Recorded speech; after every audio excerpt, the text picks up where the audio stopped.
Start. सभापति महोदय, आज इस सदन में जिस विषय पर चर्चा हो रही है वह काफ़ी महत्वपूर्ण है और हमारी भावी पीढ़ी से जुड़ा हुआ है।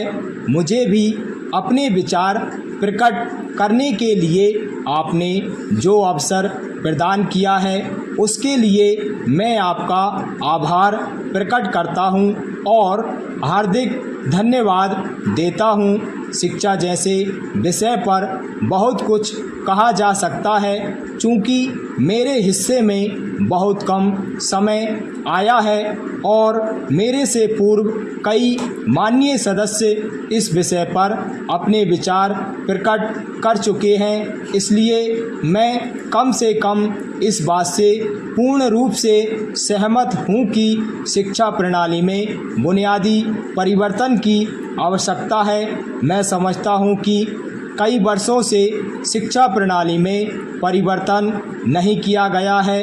देश की परिस्थितियों के अनुसार शिक्षा प्रणाली बनाई जाती है। आज की शिक्षा प्रणाली पुरानी परिस्थितियों के अनुसार निर्धारित की गई थी, जो आज के समय के अनुसार ठीक नहीं है।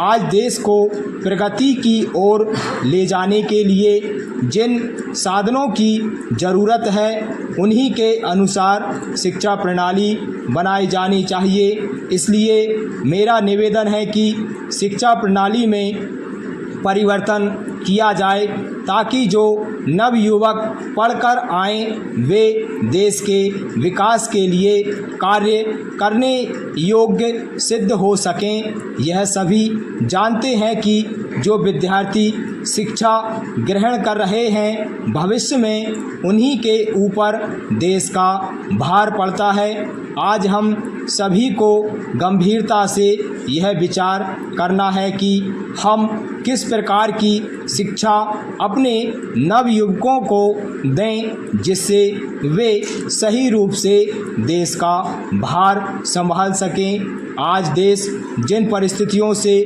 गुजर रहा है उसके अनुसार हमें सही शिक्षा देकर अपने नवयुवकों को तैयार करना है।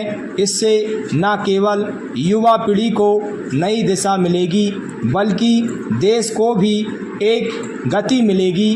पैरा महोदय, मैं आपसे यह भी निवेदन करना चाहता हूं कि इस महत्वपूर्ण विषय पर चर्चा के लिए अधिक समय दें ताकि सभी सदस्यों को अपने विचार व्यक्त करने का अवसर मिल सके और शिक्षा के संबंध में ऐसी नीति बन सके जिससे देश को लाभ मिल सके।